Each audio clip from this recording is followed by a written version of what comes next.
La foi nous amène toujours dans des situations précaires et difficiles. La foi demande sans cesse de lâcher les choses visibles et temporelles. La foi avertit et met à exécution son avertissement pour désorienter et confondre nos jugements naturels, notre sagesse, notre perspicacité, notre espoir, notre confiance et notre sécurité. La foi ne manque jamais de couper les liens de notre sûreté naturelle et de tarir complètement les sources de notre ressource humaine. Tout ceci est nécessaire pour ouvrir un système entier de plénitude céleste. Dieu rend la révélation indispensable et ses propres réalités célestes absolument essentielles à l'existence. De cette façon, il nous rencontre dans une sorte de défi et d'exigence. Une crise est provoquée, un pas dans l'obéissance de la foi est demandé.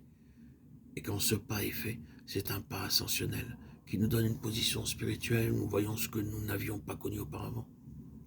C'est donc par une succession de pas vers le haut dans la foi qu'est forgée en nous la foi des élus de Dieu, laquelle nous prépare pour le moment de ce point culminant dans l'enlèvement. C'est la foi corporative dans le corps entier de Christ, prouvant à être ce qu'il est vraiment, un corps céleste, qui provoquera la venue de Christ. La seconde venue de Christ n'est pas simplement un événement historique dans un horaire divin de prophétie, c'est le point culminant de la foi dans le corps de Christ. La foi qui a détaché entièrement ce corps du monde et de ce qui est purement terrestre, même s'il s'agit de choses et systèmes religieux. L'obéissance de la foi développe la capacité pour saisir les principes spirituels éternels et invisibles du dessein éternel de Dieu, et rend donc possible la réalisation de ce dessein. C'est sûrement le principe qui traverse Hébreux 11 comme un résumé de la nature et du cours de la foi. Mais c'est une seule foi, la foi même du Fils de Dieu. Cette foi est une puissante énergie spirituellement militante et le moyen par lequel les batailles de l'Éternel ont toujours été livrées.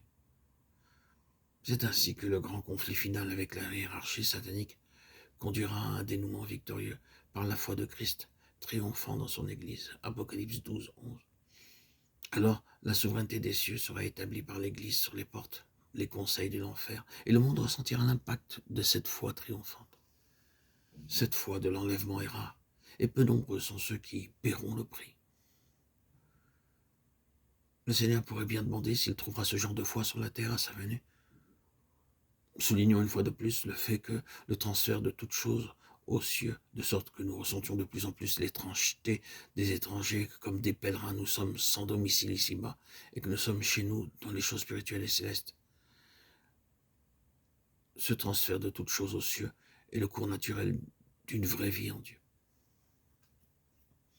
Lorsque le point culminant arrivera, et que nous serons finalement enlevés, ce ne sera pas un grand changement pour notre homme intérieur. Il n'y aura aucune gêne, ni sentiment de dépaysement. Ce ne sera que la dernière phase du parcours spirituel, où la gloire s'ouvrira pour nous. Et comme Enoch, nous ne serons plus, parce que Dieu nous aura pris,